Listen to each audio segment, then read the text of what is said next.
In today's video, I'm going to show you how to add a layout in Slack, specifically using Slack Canvas layouts to organize your content in a clean and professional way.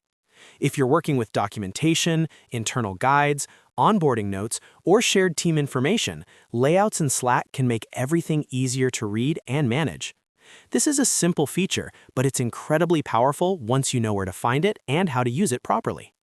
Before we jump in, if you find this tutorial helpful, make sure to hit the like button and subscribe to the channel for more Slack tips, software tutorials, and productivity guides. All right, let's get started.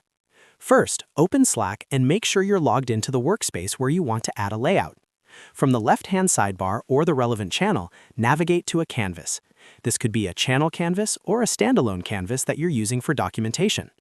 Once the canvas opens, you'll see the editable content area where you can add text, images, and other elements.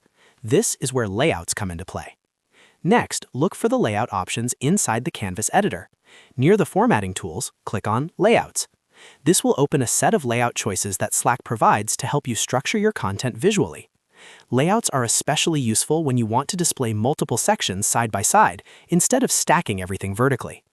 After clicking on Layouts, you'll see different column options. Go ahead and click on the 3-column layout. As soon as you select it, Slack will insert a 3-column structure directly into your canvas. Each column is fully editable, so you can click into any column and start adding text, links, bullet points, or even images. At this point, you've successfully added a layout in Slack. You can now use each column for different types of information, such as steps, references, or notes. If you want to adjust the content, simply click inside a column and edit it like normal text. You can also remove or add sections later if your canvas needs to change. Using layouts like this helps keep your Slack canvases clean, organized, and much easier for your team to understand at a glance. And that's all there is to it. You now know how to add a layout in Slack using the Canvas feature. If this video helped you, don't forget to like the video and subscribe to the channel for more quick and easy software tutorials. Thanks for watching, and I'll see you in the next one.